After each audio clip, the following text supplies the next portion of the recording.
Bonjour tout le monde. Bienvenue à ce webinaire sur la compréhension du fardeau du cancer évitable au Canada.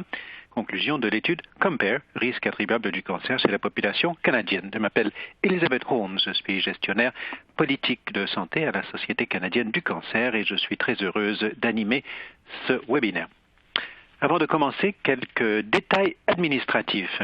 L'écran de présentation que vous voyez devant vous est totalement adaptable. Vous pouvez agrandir ou diminuer la taille des différentes fenêtres en cliquant sur la gauche et en déplaçant l'un ou l'autre des coins des fenêtres. Vous pouvez également déplacer les diverses fenêtres sur l'écran.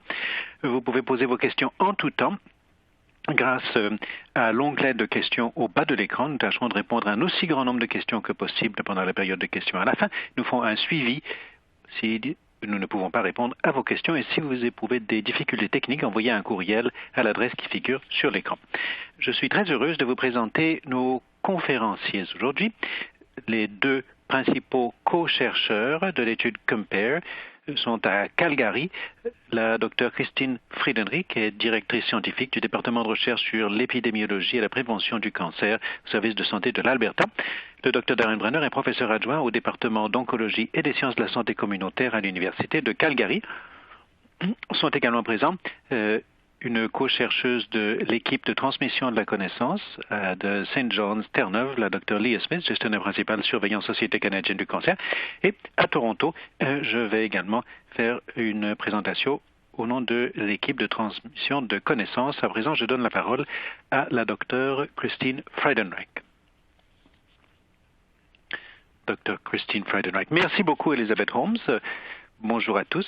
C'est un grand plaisir de vous parler ce matin.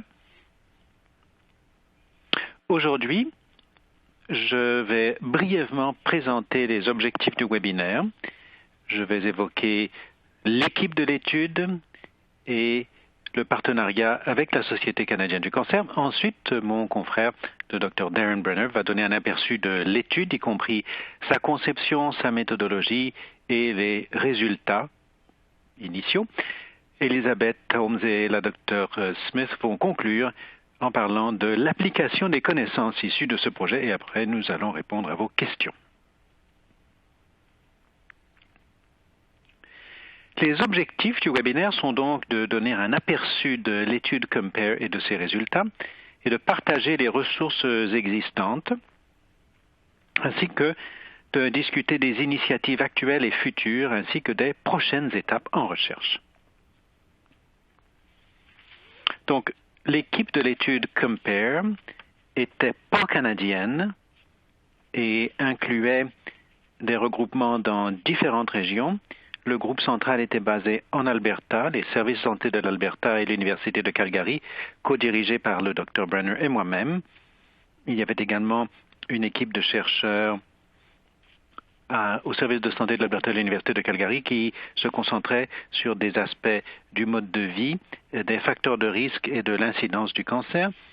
Il y avait une équipe basée à l'Université McGill, dirigée par le Dr Eduardo Franco, qui s'est intéressé aux infections liées au cancer.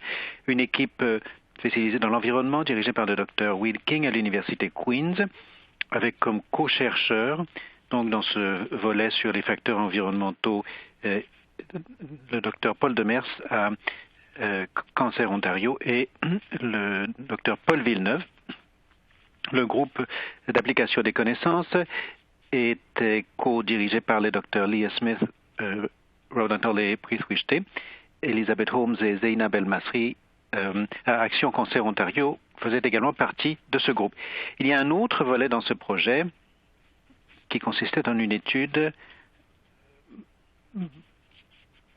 sous les auspices d'Action Cancer Ontario, dirigée par le Dr Paul Demers, portant sur le fardeau attribuable aux expositions professionnelles au Canada. Cette étude a été financée en 2014, c'est-à-dire l'année avant notre étude, par la Société canadienne du cancer. Nous avons inclus le Dr Demers dans notre étude, mais nous n'avons pas inclus d'exposition professionnelle dans notre projet, mais nous avons fusionné les conclusions de l'étude Compare avec celles sur le fardeau du cancer attribuable aux expositions professionnelles dans les articles qui ont résulté de ce projet, ainsi que dans le tableau de bord que vous verrez tout à l'heure. Cette étude a été financée par une subvention de la Société canadienne de cancer à titre des partenariats pour la prévention de cancer. Elle a été conçue spécifiquement en vue de comporter un volet important d'application des connaissances dans le cadre du partenariat avec la SCC. Vous verrez dans cette présentation que nous avons utilisé une stratégie d'application des connaissances intégrée pour veiller à ce que le savoir acquis dans le cadre de l'étude ait des avantages et des retombées maximum au niveau de l'application des connaissances. À présent, je donne la parole au Dr. Darren Brenner qui va vous donner un aperçu de nos méthodes et de nos résultats. Dr. Darren Brenner. Merci, Dr. Freudenreich. Bonjour, mesdames et messieurs. Je suis très heureux de vous présenter les résultats de l'étude COMPARE. L'étude COMPARE représente l'une des études les plus complètes sur la prévention du Canada au Canada. L'étude COMPARE a englobé plus de 20 facteurs de risque modifiables et 30 types de cancers et toutes les itérations des relations entre les types de cancers et les facteurs d'exposition. Afin de parvenir à cet objectif, nous avons mis au point un devis très particulier pour l'étude. Voici la méthodologie que nous avons utilisée. Nous avons commencé rétrospectivement pour nous pencher vers le présent et nous tourner dans un sens prospectif. Donc, nous avons tâché de réunir les données sur le fardeau historique du cancer, tâché de comprendre comment les facteurs de risque modifiables et les facteurs infectieux ont façonné l'incidence du cancer et le fardeau du cancer au Canada historiquement. Nous avons tâché de mesurer le fardeau actuel du cancer au Canada relié à ces facteurs et peut-être surtout si nous pouvons mettre en œuvre des changements dans un proche avenir grâce à des stratégies de prévention au niveau public, au niveau personnel ou au niveau des politiques ou au niveau de la pratique. Quel serait le fardeau potentiellement évitable? Il s'agit de la zone rosée. Est-ce que nous pouvons abaisser cette courbe d'incidence du cancer grâce aux stratégies de prévention? Alors, nous avons mis en place un cadre de méthodologie très rigoureux qui a été publié en 2015. Si vous avez des questions au sujet des détails spécifiques de cette méthodologie, je pourrais vous donner la référence exacte. Alors, l'un des premiers exercices que nous avons commencé dans ce projet a été d'identifier les facteurs de mode de vie modifiables et les facteurs infectieux qui sont reliés à l'augmentation ou à la réduction du risque du cancer chez les Canadiens. Donc voici les grandes catégories qui représentent l'aboutissement de toute une série de recensions systématiques de la littérature, de synthèse des données probantes et de revues de la littérature avec des panels internationaux collaboratifs. Et puis, à partir de là, nous avons tenu compte de la littérature qui a fait son apparition depuis la publication des dernières recensions. Alors voici donc les 5 grands groupes de types d'exposition: tabagisme, apport alimentaire, déséquilibre énergétique, environnement, agents infectieux. Il ne s'agit pas d'une liste complète des facteurs d'exposition. Je voulais vous donner une idée de la gamme des éléments que nous avons inclus dans notre analyse. Alors, pour chacun de ces éléments, nous avons dû déterminer avec un degré de conscience acceptable que l'exposition entraînait un risque accru de cancer. Une fois notre liste de types de cancer et d'association avec des facteurs d'exposition établis, nous sommes passés à l'étape suivante. Nous avons tâché d'identifier des données sur la prévalence de l'exposition. Prenons l'exemple de l'excès de poids comme facteur de risque.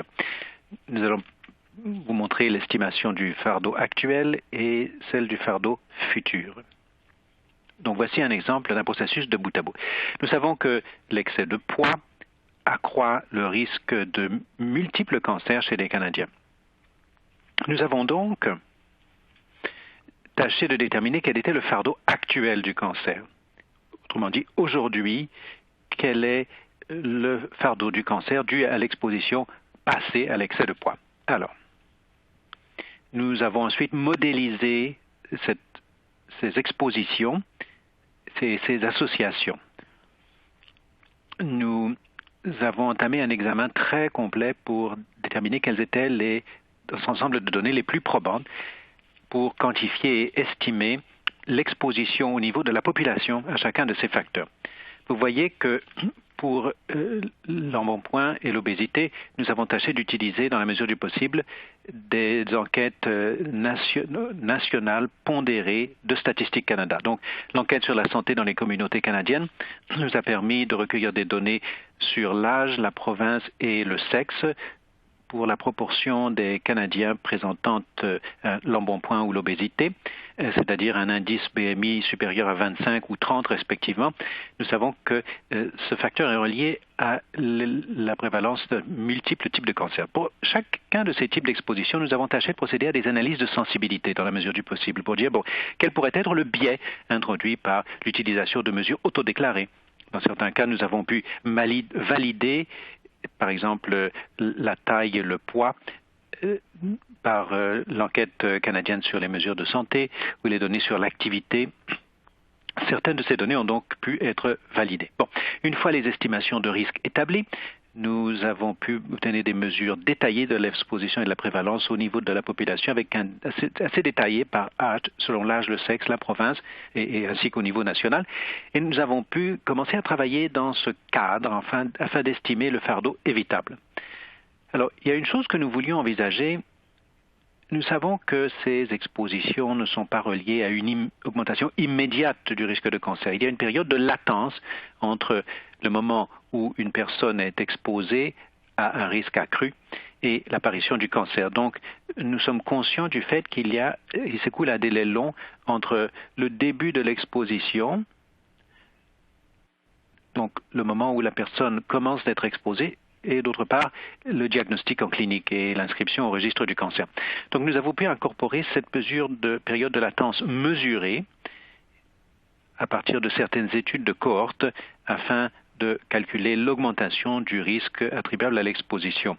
Donc, dans la mesure du possible, nous avons tâché de tenir compte de la latence entre l'exposition et le résultat. Donc, pour l'exemple de l'indice de masse corporelle, nous avons utilisé une période de 12 à 15 ans entre la prévalence d'un excès pondéral et l'apparition du cancer. Par exemple, les données de 2015, nous nous sommes penchés sur les données de prévalence en 2002.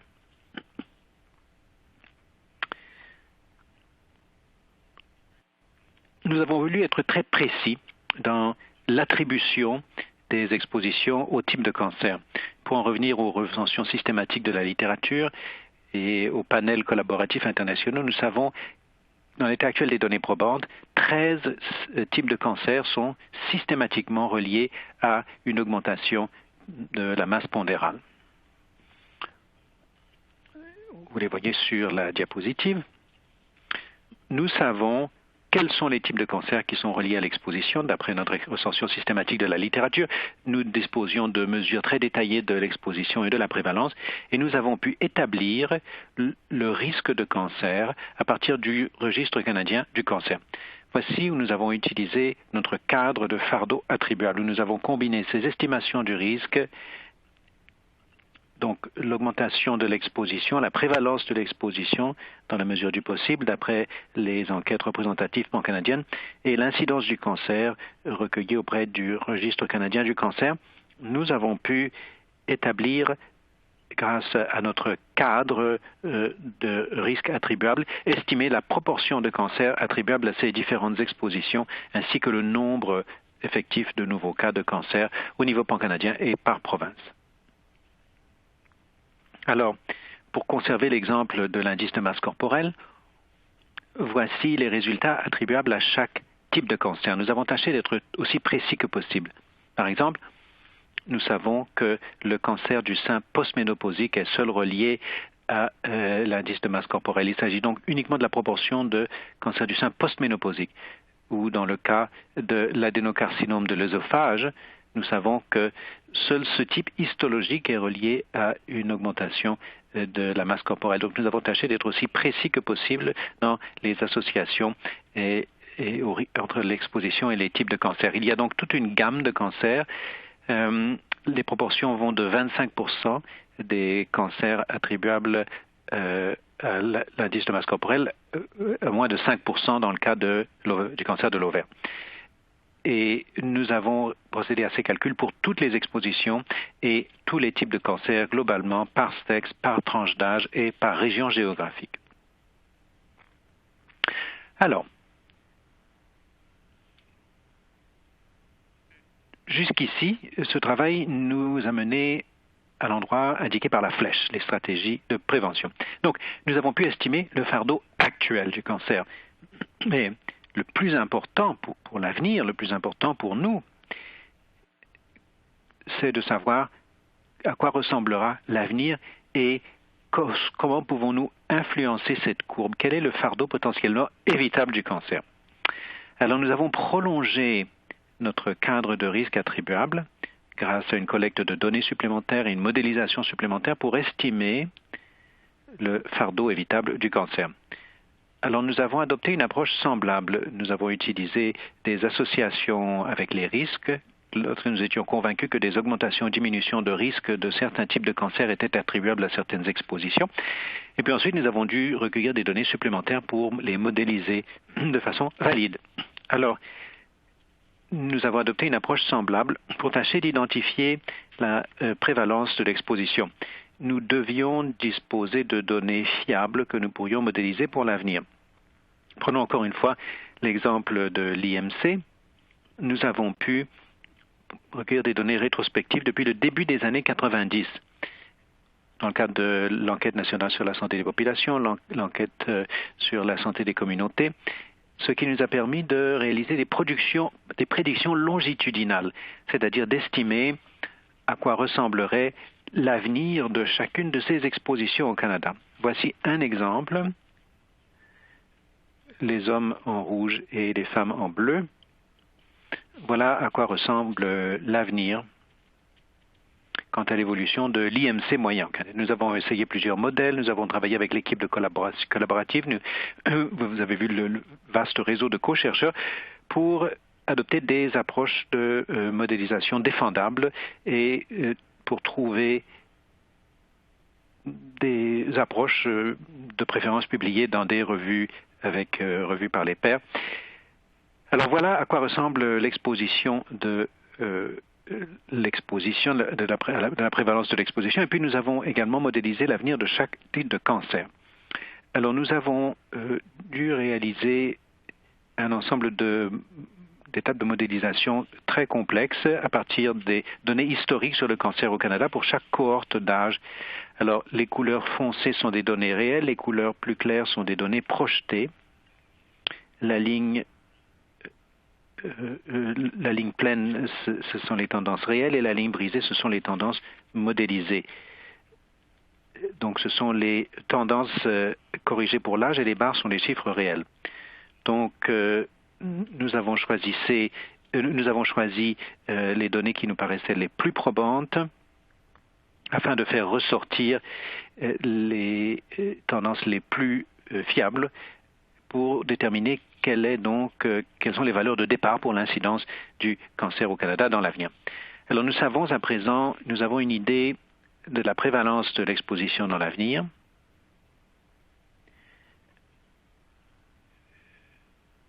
Donc en jaune, nous pouvons nous reposer sur nos mêmes estimations du risque en rouge, mais là, nous devons trouver des scénarios alternatifs. Autrement dit, quelle pourrait être une intervention future? À quoi ça ressemblerait une intervention? Quelle serait l'évolution de la prévalence de l'exposition que nous espérions obtenir au niveau personnel, au niveau des populations, au niveau des politiques? Pour y parvenir, de concert avec notre équipe d'application des connaissances, notre comité consultatif d'application des connaissances, nous avons trouvé divers scénarios d'exposition, de prévalence d'exposition qui seraient intéressants pour la diffusion de messages relatifs au changement dans la santé des populations. Alors, il s'agit du cadre fractionnel d'impact potentiel. C'est un affinement méthodologique du cadre de risque des populations utilisé précédemment qui nous permet de déterminer quel est l'impact potentiel du changement dans la prévalence de l'exposition dans l'avenir. Alors, pour nous en tenir à notre exemple de l'embonpoint, voici 3 scénarios alternatives que notre étude a modélisées. Alors, sur la gauche, il s'agit du nombre annuel de cas évitables. Donc, chaque année,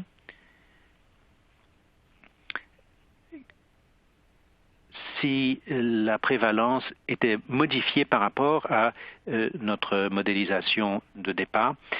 Donc, en 2042, d'ici 2042, environ, on pourrait éviter presque 15 000 cas de cancer si on obtenait une réduction de 25% de la prévalence de l'embonpoint et de l'obésité, compte tenu de la période de latence.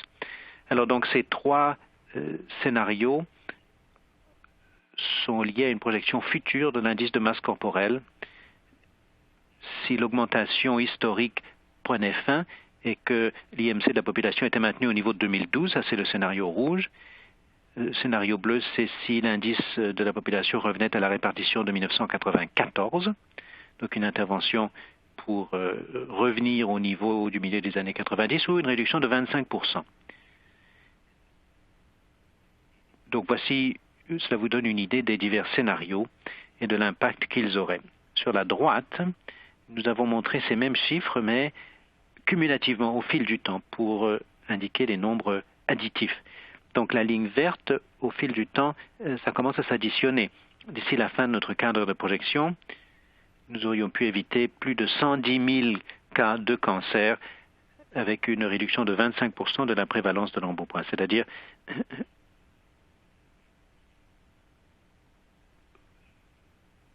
donc il y aurait donc l'évolution semblable pour chacun des deux autres scénarios. Alors, nous avons procédé à cette même analyse pour chaque type d'exposition et chaque type de cancer, chaque groupe d'âge et ainsi de suite. Alors, voici une idée du cadre d'impact fractionnel et de son fonctionnement, alors de la manière dont nous modélisons le fardeau de cancer potentiellement évitable. Nous avons donc réalisé ces analyses pour toutes les expositions, toutes les associations de l'exposition et des cancers, et nous travaillons avec notre équipe d'application des connaissances. Ça a été un plaisir de travailler avec cette équipe pour mettre au point donc des infographies formidables. Vous allez en entendre parler davantage, mais quand on songe au fardeau actuel de cancer, le fardeau actuel du cancer attribuable à l'exposition passée, environ 4 cas de cancer sur 10 peuvent être prévenus grâce à un mode de vie sain et des politiques qui protègent la santé des Canadiens. Alors il s'agit du résultat ultime d'une série d'analyses très détaillées portant sur toute une gamme d'expositions, des constatations donc générales sur le fardeau du cancer. Donc nous avons procédé à une analyse pour chaque type d'exposition. Voici une des infographies créées par l'équipe d'application des connaissances. 70 200 cas de cancer auraient pu être évités en 2015 sur les quelques 187 000 qui ont été enregistrés. Alors la cause principale, c'est le tabagisme, et puis chacune des expositions individuelles représentées par des icônes colorées.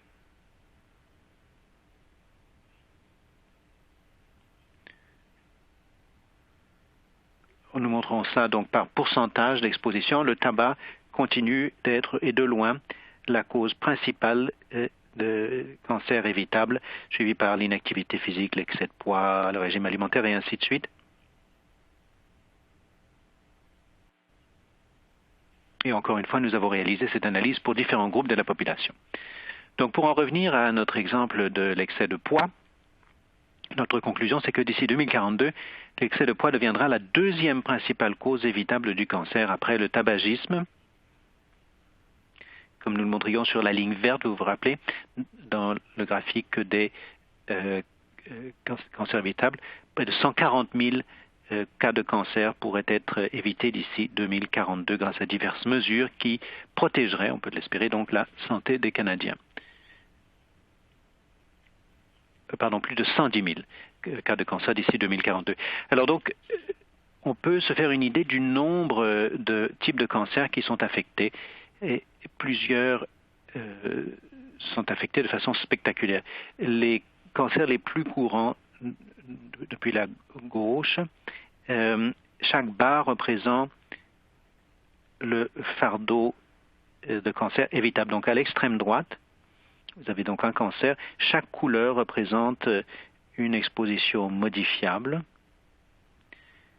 Et quand on fait le cumul, 86% des cancers du poumon pourraient être évités en évitant diverses expositions. Beaucoup des cancers très courants comportent une forte proportion de cas évitables au Canada. Et à l'extrême droite, le cas extrême, 100% de cancer du col de l'utérus pourraient être évités.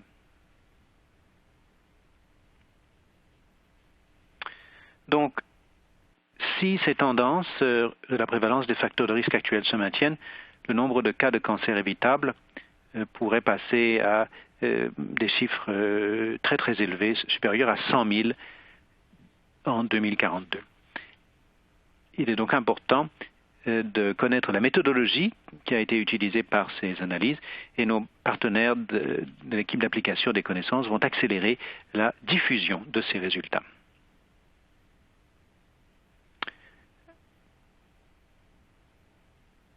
Elizabeth Holmes. Merci beaucoup, Dr. Brenner. Oh, pardon, je donne la parole à présent à la Dr. Leah Smith.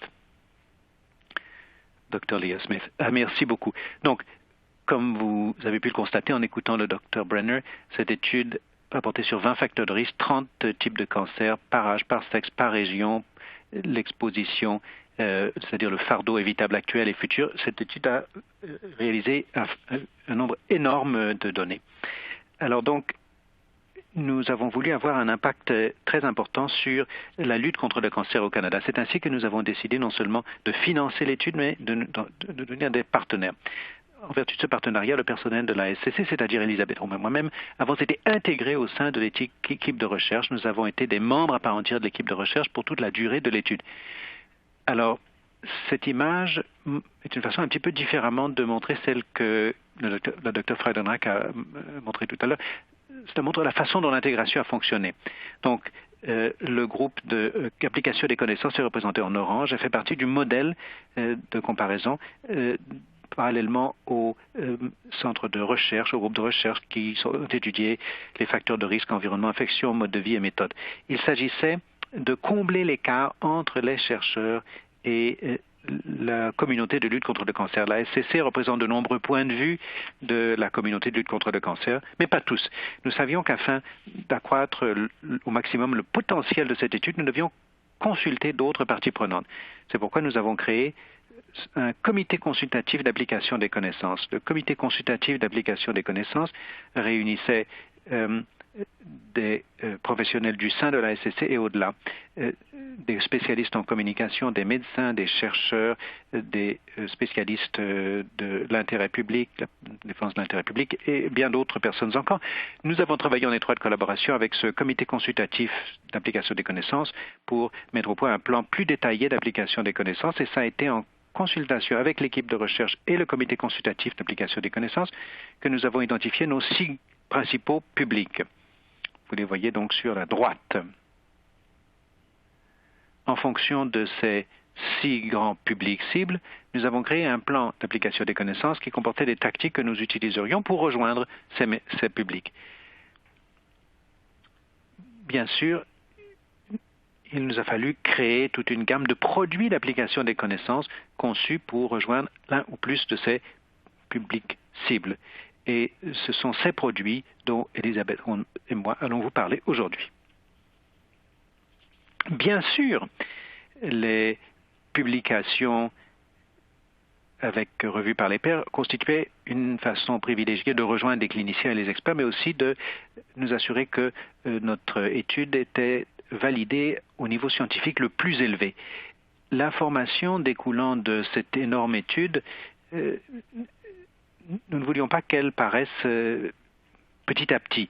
Nous voulions qu'elles paraissent ensemble, de manière cohérente. Nous avons donc saisi l'occasion de faire paraître ces travaux dans une édition spéciale de Preventive Medicine qui a paru le 8 mai. Il y a eu 17 articles, tous portant sur l'étude COMPARE, y compris un sur le travail d'application des connaissances. D'autres articles reliés à l'étude Compare ont été publiés ailleurs, d'autres encore sont en rédaction. Il s'agit d'un projet qui dure toujours. En tout temps, vous pouvez voir la liste complète des publications accessibles sur le site web de l'étude Compare. Parlons justement de notre site web. Alors, nous avons décidé de créer un lieu où nous pourrions réunir toutes les informations découlant de l'étude en un seul lieu. Le site web de l'étude Compare inclut de l'information sur l'équipe de l'étude elle-même. C'est également là où nous hébergeons tous les produits, tous les outils clés que nous avons mis au point. Et c'est là où vous pouvez toujours vous rendre pour obtenir les informations les plus à jour au sujet de l'étude, ainsi que pour recueillir de nouvelles informations ou des résultats de nouvelles recherches qui découlent de cette étude. Ce site web et la plus grande partie de son contenu sont disponibles en anglais et en français. Vous pouvez y accéder à prévenir.cancer.ca ou en anglais prevent.cancer.ca. Je vous encourage chaleureusement à explorer ce site web si vous n'en avez pas encore eu la possibilité. Alors, le premier produit d'application des connaissances dont je parlerai est un produit qui n'est pour l'instant disponible qu'en anglais malheureusement, mais c'est une ressource extraordinaire. C'est ce que nous appelons notre tableau de bord des données. Les tableaux de bord des données sont conçus pour héberger toutes les conclusions individuelles de cette étude. Mais vous ne verrez pas cette masse d'informations qui reste donc en coulisses. Mais en tant qu'utilisateur, vous pouvez spécifier quel cancer, quel facteur de risque, quelle tranche d'âge, quel sexe, quelle région vous intéresse, et puis les résultats correspondants apparaîtront à votre écran sous forme de visualisation. Par exemple, si vous vous demandez quel pourcentage de cancers du sein sont attribuables à la consommation d'alcool dans les différentes provinces du Canada, vous pouvez spécifier ces paramètres et les conclusions seront présentées sous forme de carte du Canada. Vous pourrez voir, en Alberta ou dans telle autre province, quels sont les résultats. Une autre fonction permet de télécharger les visualisations pour les utiliser dans le cadre de présentation ou toute autre fin. Vous pouvez également télécharger les données utilisées pour générer les visualisations. Ces données contiennent encore plus d'informations que n'apparaissent dans ces infographies simples. Bien souvent, elles contiennent des intervalles de confiance qui vous donnent encore plus d'informations sur les chiffres que vous voyez. À l'heure actuelle, le tableau de bord des données est disponible au sujet du fardeau actuel du cancer, mais nous travaillons à un tableau de bord pour le fardeau futur et un tableau de bord spécifique au fardeau de l'exposition professionnelle. Il s'agit d'un exemple important de la manière dont les produits et les outils que nous mettons au point sont toujours en cours de développement, même si certains sont déjà disponibles sur le site web. Alors, je rends la parole à Elizabeth Holmes qui va parler de certains autres produits. Elizabeth Holmes. Merci, Dr. Smith. Et le Dr. Brenner vous a déjà donné une avant-première sur l'infographie. Maintenant, je vais vous dire tout ce qui est disponible. Nous avons mis au point 26 infographies uniques pour communiquer les études, les résultats de l'étude disponibles en anglais et en français, en format PDF et JPEG. Tout d'abord, il y a 4 infographies qui présentent les principales conclusions. Voici 2 exemples.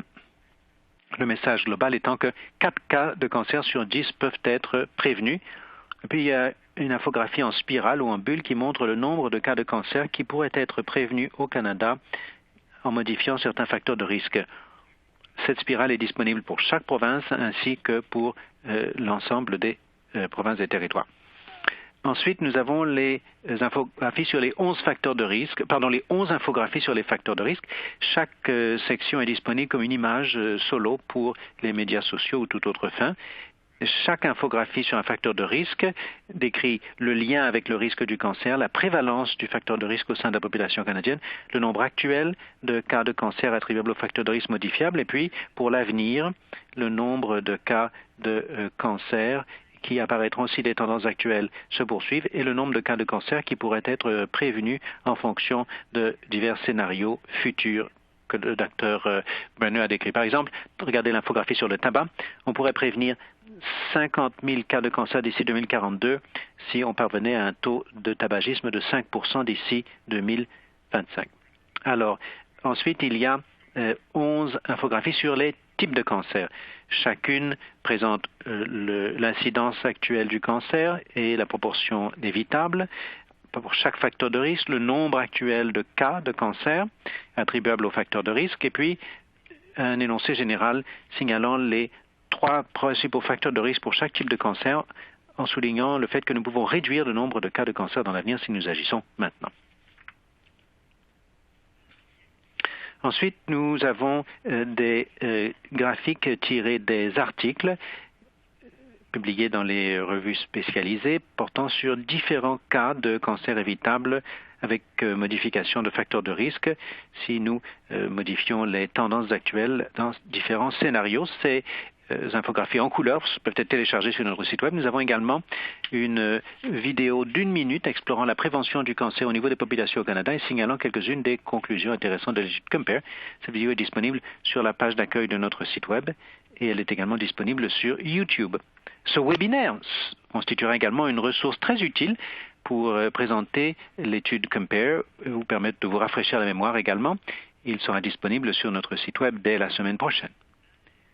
Et nous avons récemment lancé un blog pour continuer à mettre en valeur les résultats de l'étude Compare et les prochaines étapes. Il y aura des articles rédigés par des chercheurs, des défenseurs, des partenaires de prévention du cancer.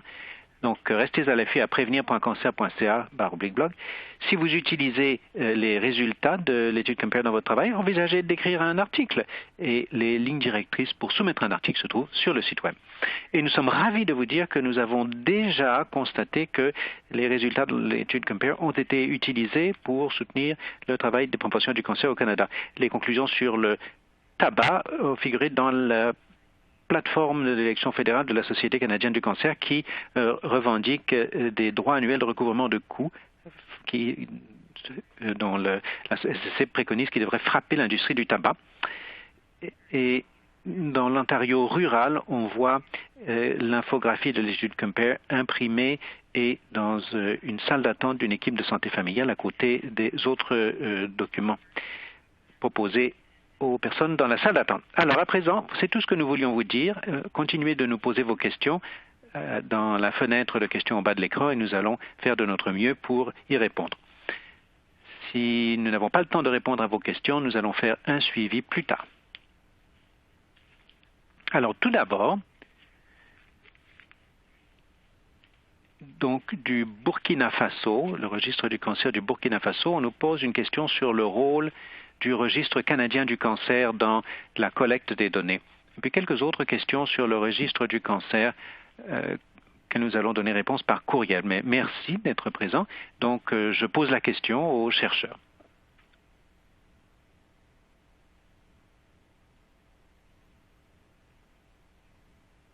Docteur Christine Friedenreich. Bon, moi je pourrais répondre à cette question. Le Dr Brenner pourra compléter ma réponse. Donc, au Canada, nous avons des registres du cancer provinciaux et territoriaux. Les organismes provinciaux et territoriaux de lutte contre le cancer recueillent les données et les transmettent à Statistique Canada. Statistique Canada procède à une consolidation des informations, veille à leur comparabilité entre les provinces et crée un ensemble de données pan-canadiennes sur les cancers et sur les décès attribuables au cancer. Donc nous avons utilisé les données pan-canadiennes. Les organismes provinciaux et territoriaux et registres provinciaux et territoriaux de lutte contre le cancer ont recueilli ces données sur le terrain, les ont fournies à Statistique Canada, laquelle les a traitées de manière à les rendre utiles dans le cadre d'une étude pan-canadienne dont nous avons exploité les résultats pour notre étude. Elizabeth Holmes. Merci beaucoup. Donc une question, à quoi ressemblerait le graphique si nous reportions l'IMC moyen et non pas l'IMC logarithmique? Dr. Darren Brenner. Bonne question.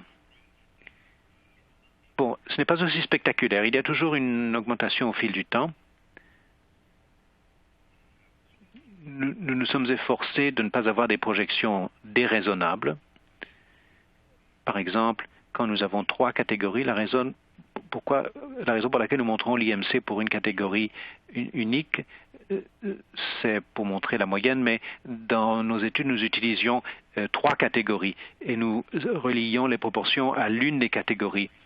l'augmentation la plus forte se situe dans la catégorie de l'excès pondéral, une légère augmentation dans la catégorie de l'obésité et une diminution dans la catégorie du poids normal pendant ces 25 années. Si vous consultez notre article, vous trouverez certains graphiques détaillés dans le numéro de Preventative Medicine auquel il a été fait allusion. Elizabeth Holmes, une autre question. Est-ce qu'il existe un ensemble de données spécifiques pour les populations autochtones? Dr. Darren Brenner. Excellente question. C'est l'une des limitations de l'étude COMPARE et des affaires de prévention au Canada. Nous ne disposons pas de données de qualité reliées aux facteurs de risque au sein des populations des Premières Nations. Cela nous intéresse pour l'avenir. Il s'agit d'une limitation. Nous la notons, nous la reconnaissons dans le cadre de l'étude COMPARE. Elizabeth Holmes. Est-ce qu'il y a un IMC idéal au niveau en ce qui concerne l'association avec le risque de cancer? Dr. Leah Smith. Bon, un IMC sain est entre 18,5 et 24,9. Ça, c'est la gamme de l'IMC sain. Une fois qu'on atteint 25, de 25 à 29,9, c'est considéré comme l'IMC de surpoids. 30, c'est considéré l'obésité, et plus de 40, c'est l'obésité morbide. Dr. Darren Brenner. Je voulais juste ajouter quelque chose. Donc, pour nos analyses, bon, il y a des limitations de l'IMC comme indication du risque de maladie. Donc, nous avons également tâché d'utiliser des approches de pondération par la circonférence abdominale. Donc, nous avons tâché d'utiliser les deux ensembles de données.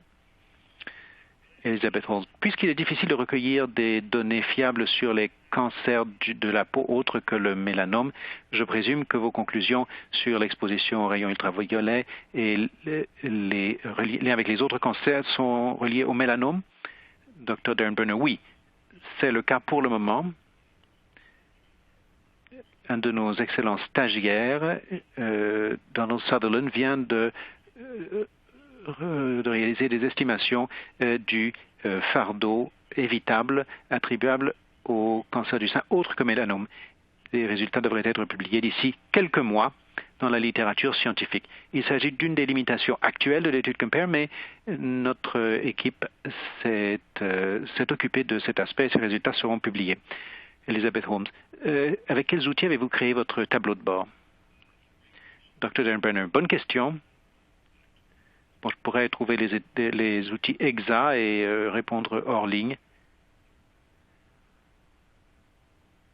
Mais j'hésiterais à répondre, à avancer une réponse de crainte de me tromper. Elizabeth Holmes, nous allons faire un suivi après. Est-ce que les fichiers sont disponibles pour téléchargement, les diapositives? Elizabeth Holmes, oui, sur demande. L'enregistrement du webinaire sera disponible le lendemain. Vous allez recevoir un lien. Vous pourrez également le trouver sur notre site web. Et puis nous vous demandons, si vous vous intéressez aux diapositives, de nous contacter à l'étude compare@gmail.com. Est-ce que vous avez envoyé l'enregistrement par courriel? Le programme va vous envoyer automatiquement un enregistrement du programme que vous pouvez partager, mais nous vous encourageons à partager le lien du webinaire en passant par notre site web afin que tout le monde puisse assister au webinaire s'il n'a pas pu y assister aujourd'hui et prendre connaissance de toutes les ressources. Alors, je vous rappelle, vous pouvez poser vos questions grâce à l'onglet de questions au bas à gauche de votre écran. Quelqu'un nous dit « Félicitations pour ce projet important. Les ressources sur le site web sont très utiles. Il s'agit d'outils excellents pour l'enseignement et très interactifs. » Aucune question supplémentaire ne nous est parvenue. Alors, je vais donner quelques instants de plus pour que nos participants puissent saisir leurs questions. Donc, en attendant les questions supplémentaires, je voudrais remercier toutes les personnes qui ont fait partie de notre étude. Au nom de l'étude COMPARE et de la Société canadienne du cancer, nous sommes heureux que vous ayez pu être des nôtres aujourd'hui pour en apprendre davantage sur l'étude COMPARE que nous avons eu l'honneur de vous présenter aujourd'hui au nom de cette grande équipe d'études. De nombreuses personnes et de nombreux organismes ont rendu ce travail possible. Dr. Leah Smith, Je voulais ajouter que notre étude incluait également un certain nombre de stagiaires. Nos stagiaires ont joué un rôle vital pour nous aider à achever ce travail et je voudrais spécifiquement remercier Karina Boleski qui travaille sous le mentorat et la supervision du Dr Eduardo Franco de l'Université McGill. Je voudrais également saluer Dylan O'Sullivan, Tash Nairn et Priyanka Vernia qui tous collaborent avec le Dr King à l'Université Queen's pour leur contribution. Je n'ai pas dit au début que bon nombre des méthodes et une bonne partie du cadre méthodologique mis au point pour ce projet était animé par le Dr Stephen Walter, qui est professeur émérite à l'Université McMaster et qui a fait des dizaines d'années de travaux sur les risques attribuables à la santé des populations. Nous avons eu beaucoup de chance qu'il ait été disponible et qu'il ait été disposé à participer à cette étude et à nous faire bénéficier de ses conseils sur nos méthodes. Elisabeth Holmes, merci beaucoup. Donc, nous n'avons pas reçu d'autres questions. Donc, pour conclure, merci encore une fois d'avoir été des nôtres. Si vous avez des questions, après avoir eu le temps de réfléchir à ce que vous venez d'entendre, n'hésitez pas à nous envoyer un courriel à comparestudy@gmail.com, visitez notre site web prévenir.cancer.ca et participez à la conversation sur Twitter avec le mot dièse Compare Study. Nous allons vous envoyer un questionnaire après le webinaire. Merci de prendre le temps de nous faire connaître vos commentaires ou vos suggestions pour l'avenir. Merci et au revoir.